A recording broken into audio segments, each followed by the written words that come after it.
Hi guys, welcome back to the channel. Thank you so much for clicking on today's video. Today we are here to review the OG L Word Season 2 Episode 4 Linchpin. Before we get started, I just wanted to say thank you to my subscribers, Fed Up and Tammy. They both linked articles to me. Fed Up linked it in the comment of my Generation Q video, the latest one, letting me know that filming in LA is allowed to go ahead as of the 12th of June, which is actually this coming Friday. I'm filming this on Sunday, the 7th of June, so it's within the upcoming week. But I really don't think personally that Generation Q will go straight back. They may have scheduled something further down the line. They may be seeing how things go, if the R rate goes up, something like that. But I can't imagine them rushing back, especially because a lot of their scenes are very intimate and very close. So they may just be feeling things out. I did also post this morning on my Instagram the photo and post that Jennifer Beals posted last night, Saturday night, and it was like a Zoom with the whole cast of Generation Q. She did say some of whom are pictured here. So I didn't see Danny, but there was someone who had a dog instead of a person, so that could have been Danny. I'm not sure if that was her dog or not, but there was people at the bottom that were blacked out. Was it Laura Holloman? Who else could it have been? Pretty much everyone was there, including Gigi and Nat. So we shall definitely see. Hopefully they were discussing when they're going back and storylines and things like that. So lots to look forward to, that's for sure. Anyway, on to season 2, episode 4 of the OG L Word, Linchpin. Starting off with Jenny and Shane, kind of putting them together because pretty much all of their scenes, apart from Shane being involved with Veronica Bloom and, you know, being a hairdresser on set, so the episode they were together because they were conducting kind of roommate interviews throughout the whole episode. And we had everyone from a nudist to a giant homophobe, and in the end they ended up picking Mark, who becomes a series regular, who's played by Eric Lively, who is actually Blake Lively's brother, if you didn't know that. And if you don't know that, then you haven't watched my surprising facts about the L Word video.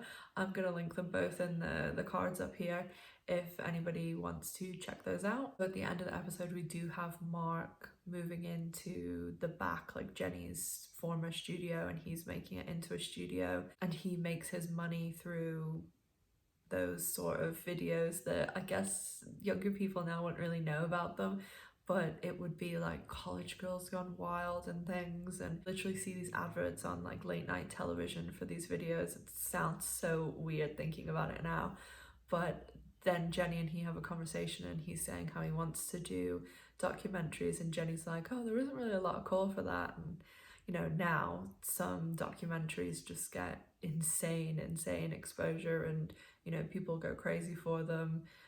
Netflix has, you know, perfected that model for sure. They do have an interesting conversation at the end where they've had that like lesbian party and everyone's swimming in Bet and Tina's pool when Bet's in New York and Tina's at Joyce's, and they have this kind of conversation about how does Mark know that they're gay, and he's asking Jenny as she is, and they talk about haircuts and kind of gaydar in a way. And I mean, that conversation is still people, you know, people all the time make comments about how do you know like that person's gay, and I'm like, I know. And when you try and explain it, it does sound crazy. Like, I always think a lot of it, especially recognizing other lesbians, it's a lot to do with eye contact, but you can't really explain it. Like, it's a feeling and like a sense. I even sound crazy saying it now, but you know, that conversation is still pretty accurate for today, the way Jenny and Mark were talking. And at the end of the episode, we do have Jenny asking Shane to cut her hair. And again, not to speak for everyone, but I think that a lot of people like my age who, you know, aren't 18, 19 now, did kind of grow up in that time where gay marriage still wasn't legal, and people were treated differently and you didn't really have, you know, the L word was the first time you saw lesbians.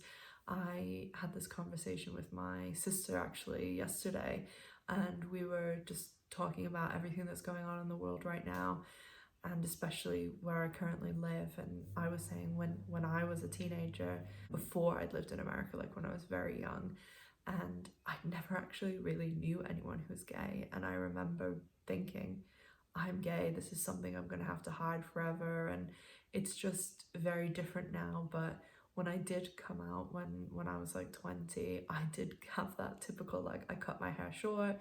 And I think a lot of people do go through that, you know, getting one of those cool, like, confident, as Mark was saying, haircuts. But that's just my own personal experience, and just I always related to that scene when Jenny did that.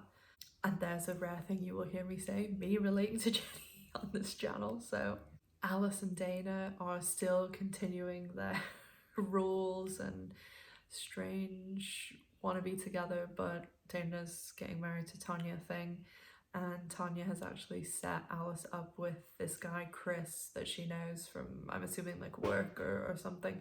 And they go to, I think they're at the Santa Monica pier, but they're at one of the piers where they have like rides and carnival stuff. And Tanya and Chris end up going like on a ride, and Dana's kind of calling Alice out on like flirting with the guy and stuff, and they actually end up like kissing, obviously not in front of Tanya and Chris, but yeah, they can continue down this path, as we know. And we finally meet Helena in this episode after several name drops. And I just remember when Helena came onto the show, like obviously she's British and things, so I did immediately be like, oh cool, like a British person is on it. But season 2, I absolutely hated Helena, like hated her so much. By the end of the show, she was one of my favorites, but yeah, in the beginning her character was awful. Just even without the Tina stuff, she was awful. And I always think it's amusing when I watch this old episode back, because she has those 2 kids and she's so involved with them and this big parent, and you know, really into helping kids and all this stuff. And I mean, I know we see the kids a few more times, but basically we never hear from them again towards the end seasons. But Bette and her meet, and of course they do not get along at all. And a lot of the time when people don't get on that way, it's because they're very similar, and as we know, Bette and Helena are extremely similar, so they clash big time. And I'm going to do something that I never really do, Bette and Tina at the end, but I'm going to talk about them separately because they don't have any scenes together in this episode. So Tina and Joyce end up going into the house because Tina finds out that Bette's away in New York, and Joyce is like taking pictures of all the artwork and stuff. And Tina is trying to get across to Joyce at the end of the episode, like, thank you so much for helping me, you've been amazing. She gives her this like really nice orchid, and of course Joyce basically acts like a douche. And because a woman is smiling and being nice and appreciative towards her, Joyce takes that as a green light to start, you know, some sort of hookup relationship, I don't know. And she ends up kissing Tina, and for 2 seconds she kisses her, and then Tina's like, no, no, and Joyce is basically trying to pressure her into sleeping with her, but Tina kind of stands her ground. The one thing that I kept thinking throughout this whole episode, especially when like Tina was in her house and, you know, she was just like in really casual clothes, and it's so obvious that she's pregnant. The whole time I was just thinking, like, how has Beth not noticed that she's pregnant? Like, oh my god, wow. I mean, she's super showing. It's not like, oh, you may have, you know, been in quarantine and put on some weight or something. It's super obvious. And then we have our poor Bette. She is on a destructive path. She ends up like obviously having the clash with Helena. Then she goes to talk to Peggy Peabody, who is with her new, I think, Italian like stud.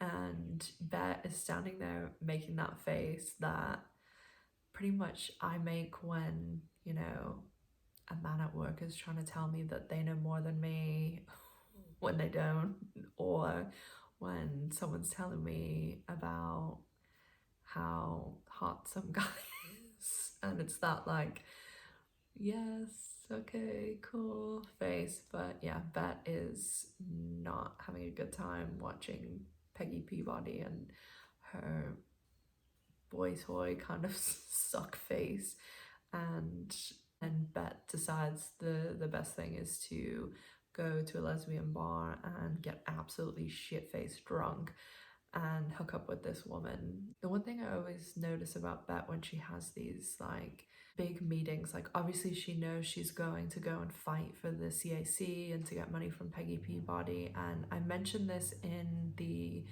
episode review for the season 1 finale.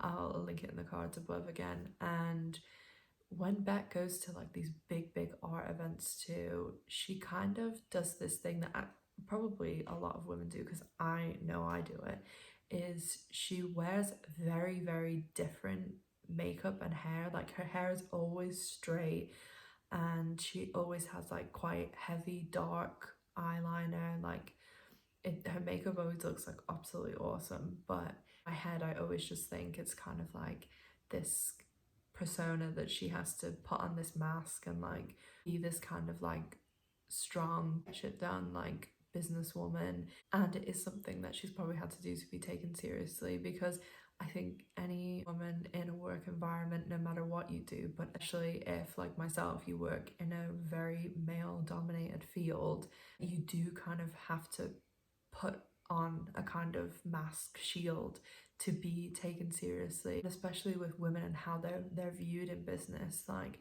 when I go to work, I always have perfect makeup, hair. I'm always, you know, dressed like suit, whatever, like a, you know, a shirt, something like this. Or if I go to like a work event, I don't really wear dresses too much, but if it's like super fancy, of course. But I mean, you guys actually see a lot of it, because when I was doing Generation Q videos at the beginning of the year, a lot of the time I was filming them when I came home from work. So it is like button-ups, jackets, suits, things like that.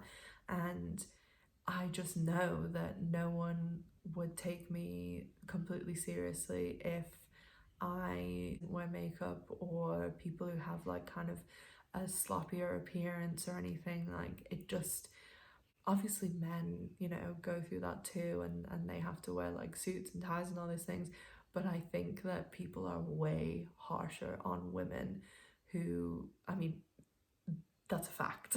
They are way harsher, but I just think every woman knows that kind of armor that makeup and hair and clothes and appearance kind of, you put that on every morning when you're going into work, especially. And I mean in any aspect, and when you go out to bars or whatever, it's the same thing.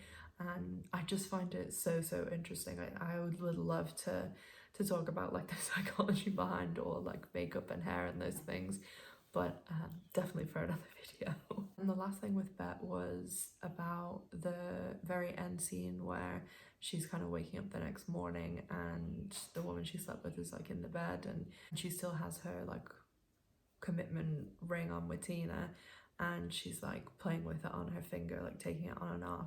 And it made me think about the scene in Generation Q episode 6 where Bet goes out to give the speech, and when she's walking she has this really long chain on, and when she pulls it out she has obviously her wedding ring from when she was married to Tina, and she kind of seems to like draw some sort of strength from that. And I thought it was like interesting to see the two scenes now, because obviously this is the first time I've watched the episode since I watched Generation Q.